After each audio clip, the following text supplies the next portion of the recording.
My roommate used my curated selfies to catfish a billionaire. Air online just now.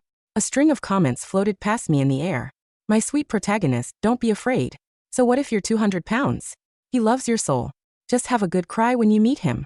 And the CEO will definitely forgive you. After all, you only did it because you love him so much. That I glanced at my roommate. Then back at the photo of the air on my phone. My eyebrow shot up. He's been falling for her soul. And my face. In that case, starting right now, he's my boyfriend. A fascinating soul. I tilted my head, looking at Sonia on the top bunk, currently picking at her feet. She had just finished a round of a mobile game when her phone buzzed. Smug look instantly spread across her face. She shut the screen toward me. Honestly, Arya, aren't men just idiots? I told him I didn't want to talk and he sent me another $2,000. On the screen, the memo for the transfer was glaringly clear. For my baby. Buy yourself some snacks. Don't get too thin. Sonia gleefully accepted the payment and sent a voice message in a syrupy, high-pitched tone. Thank you, hubby. I love you. The floating comments went wild. I'm squealing. This is the most romantic thing ever. Actually, she doesn't need to lose weight. He loves curvy girls. That exactly. That roommate of hers, Arya, might be pretty, but you can tell she's a total schemer. She's nothing like our pure, adorable heroine. A schemer, am I? Fine, since you've all said it. I'd be letting you down if I didn't live up to the title. I put down my book and asked casually, when are you going to introduce us to this generous boyfriend of yours? The smile on Sonia's face froze for a second, her eyes darting away. He's busy. You've heard of the Sterling Group, right? He's the heir. He has billion-dollar deals to close every day. He doesn't have time to meet you common folk.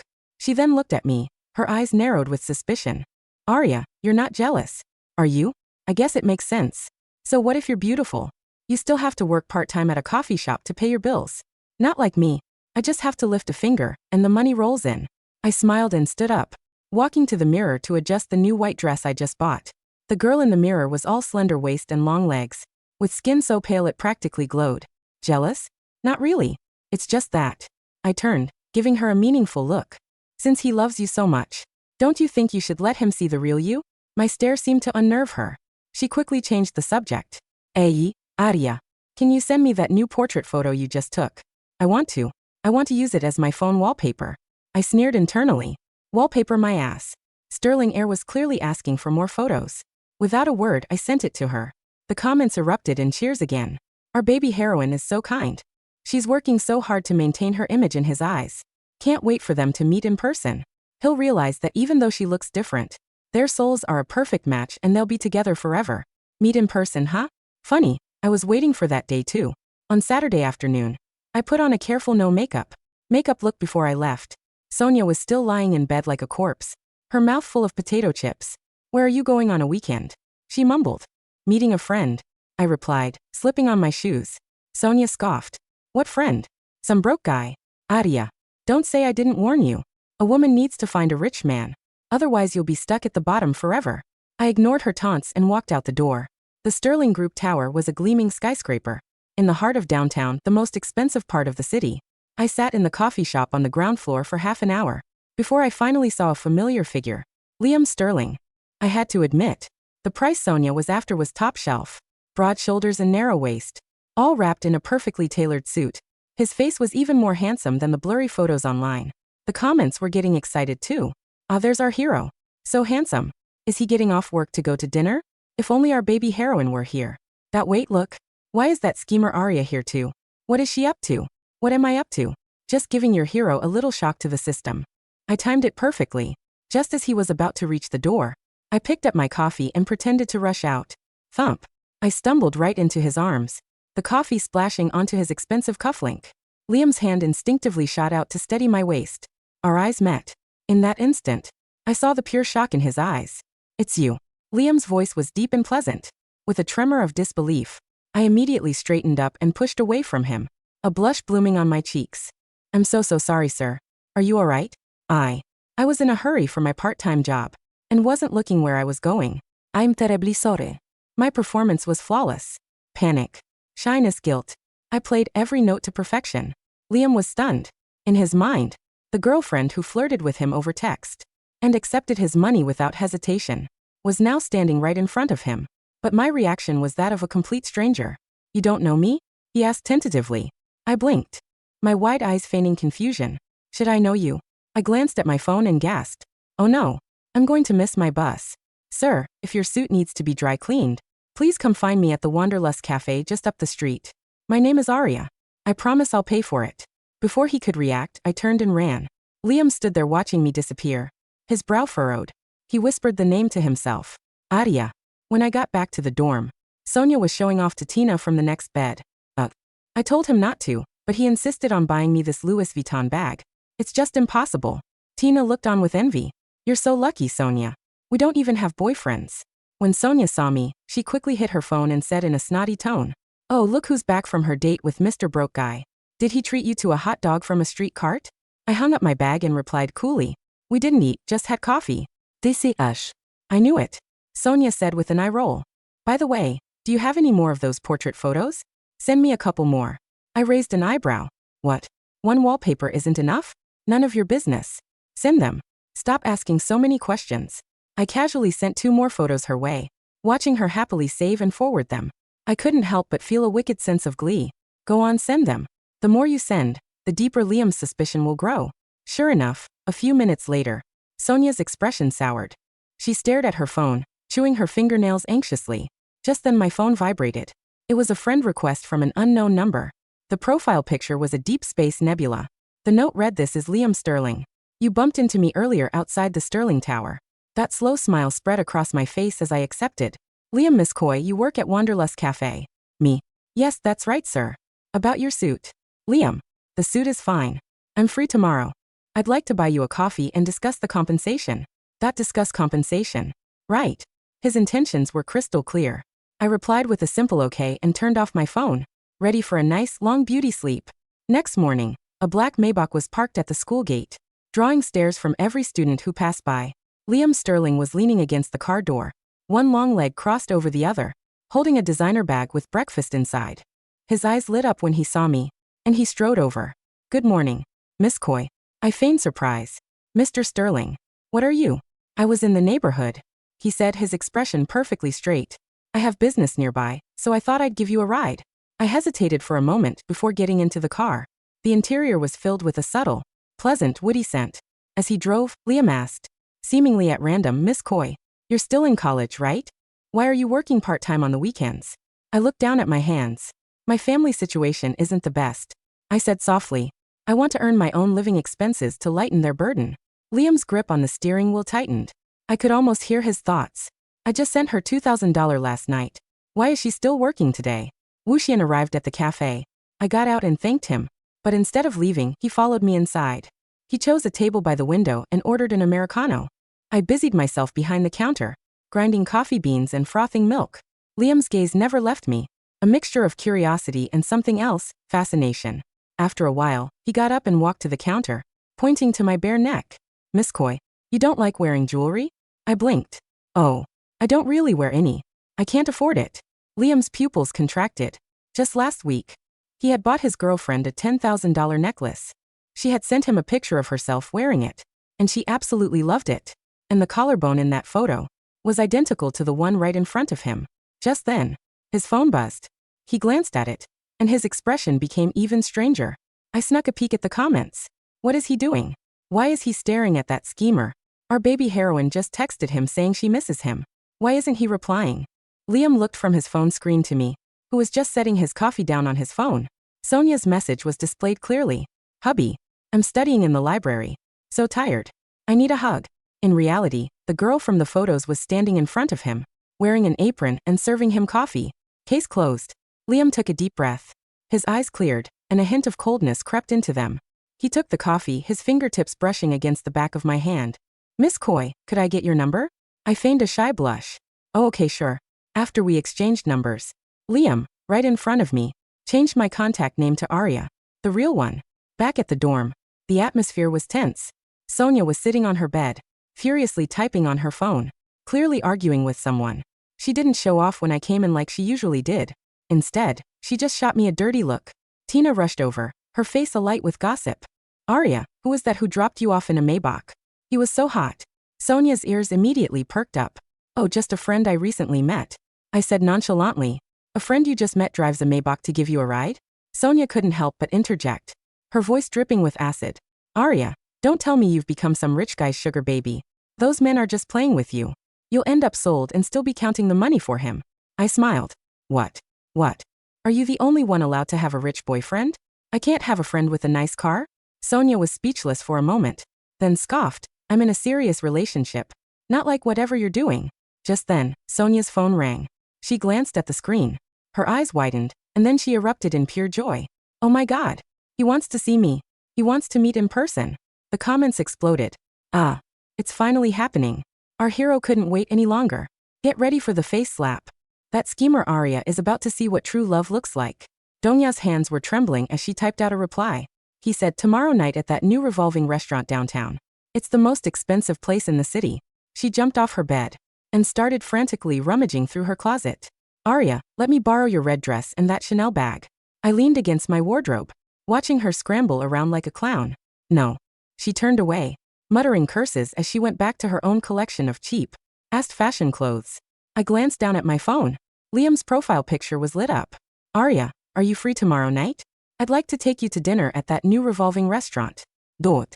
I looked at Sonia, still lost in her fantasy, and replied of course. See you there. Same time, same place. This was getting interesting. The revolving restaurant, the Zenith, was a crown of glass and steel perched atop the city's tallest skyscraper. It rotated slowly, offering a 360-degree view of the glittering metropolis. Sonia had spent 5 hours getting ready. She had squeezed herself into a dress 2 sizes too small, caked her face in heavy foundation to hide the 200-pound soul. The comments kept praising, and sprayed so much cheap perfume that the dorm smelled like a chemical factory. Wish me luck, Arya, Sonia sneered as she wobbled on her heels. While you're eating your cheap pasta with your friend, I'll be ordering the finest caviar. Maybe if you're lucky, I'll bring you the leftovers in a doggy bag. I adjusted my earring, a simple, elegant pearl. Good luck, Sonia. I hope you get exactly what you deserve tonight. The comments in the air flickered with malice. Look at that schemer Arya. She's probably dying of jealousy. Our baby heroine is so nervous. Don't worry, Sonia. Your soul will shine through. I can't wait for Liam to see her. Love transcends physical form. I smiled at the floating text. Oh, you have no idea. I arrived at the Zenith 10 minutes after Sonia. I saw her immediately. She was tucked away in a corner booth, looking wildly out of place in the ultra-minimalist luxury of the restaurant. She was sweating, her eyes darting toward the entrance. Then Liam arrived. He was a vision in a charcoal suit, moving with a grace that made every head in the room turn. He didn't look toward Sonia's corner. Instead, he walked straight to the center table, the one I had been ushered to by the maitre d'. Arya, he said, his voice warm. He took my hand and kissed it. You look breathtaking. At the corner table, Sonia's jaw dropped. She stood up, her chair screeching against the marble floor. Liam, she stammered, stumbling over to us. Hubby, it's me. It's your baby. The restaurant went silent. Liam turned slowly, his expression shifting from warmth to a terrifying, icy detachment. He looked Sonia up and down, the ill-fitting dress, the frantic expression, the potato chip crumbs she'd missed on her chin. I'm sorry, Liam said, his voice loud enough for the neighboring tables to hear. Do I know you? The comments went into a frenzy. Wait, what's happening? Why is he with Arya? Is he testing her? Yes. He must be testing our heroine's resolve. Sonia, tell him. Tell him you're the one from the photos. Sonia grabbed her phone, her hands shaking. It's me. The girl you've been texting. Look. She pulled up their chat history and the photos, my photos. You said you loved my soul. You said you didn't care about my weight. Liam took her phone with 2 fingers, as if it were a piece of trash. He looked at the screen, then at me, then back at Sonia. These photos, Liam said, his voice dropping to a dangerous whisper, are of the woman sitting right here. Arya. My girlfriend. No. Sonia shrieked. She stole them from me. She's the schemer. I'm the one who talked to you. I'm the one who loves you. Liam pulled a small device from his pocket, a high-end recorder. He pressed play. Thank you, hubby. I love you. Sonia's syrupy, high-pitched voice filled the restaurant. Then Liam looked at me. Arya, do you know this woman? I took a slow sip of my wine, my eyes fixed on Sonia's crumbling face. She's my roommate, Liam. She told me she had a rich boyfriend who gave her thousands of dollars for snacks. I didn't realize she was using my face to do it. I looked at Sonia, my eyes brimming with fake, shimmering tears. Sonia, how could you? I thought we were friends. You used me to scam him. The comments shifted instantly. The system was fickle. Wait, she actually scammed him? Using your roommate's face to get money? That's not pure. That's criminal. I feel sick. We were rooting for a catfish. You bitch. Sonia lunged at me, but Liam's security detail appeared out of the shadows, intercepting her before she could touch a hair on my head. Miss Sonia, Liam said, his voice like a gavel. You have accepted over $50,000 in gifts and transfers under false pretenses. That is fraud. My lawyers will be in touch by morning. And as for the snacks, he glanced at the $2,000 transfer on her screen. I've already initiated a chargeback with the bank. I believe you'll find your account overdrawn. Sonia was dragged out of the restaurant, screaming and sobbing, as the elite diners watched with disgusted amusement. Liam turned back to me. The coldness vanished, replaced by an intense, searching gaze. I knew the moment I saw you at the cafe. A soul that bright couldn't belong to the person writing those greedy texts. He reached across the table and took my hand. But I have to ask, Aria, did you know I was coming for you? I leaned in, a sharp, schemer's smile playing on my lips. Liam, a girl like me doesn't just bump into a billionaire by accident. I knew exactly who you were. The question is, are you disappointed that I'm not as pure as the girl in the texts? Liam laughed, a rich, dark sound. On the contrary, I find the truth much more intoxicating. Sonia didn't go down quietly. A week after the restaurant incident, she was expelled from the university. With no money and a looming lawsuit, she became desperate. She moved into a basement apartment and spent her days on social media, trying to spin a new narrative. The floating comments, which had briefly turned against her, were now being manipulated by her new manager, a bottom-tier talent agent who specialized in villainous branding. Actually, Aria is the real villain. She knew Sonia was using the photos and let it happen just to humiliate her. Aria is a gold digger who targeted Liam from the start. Poor Sonia. She's just a girl who wanted to be loved. I watched the comments as I sat in the back of Liam's limousine. We were heading to the Sterling Group's annual gala.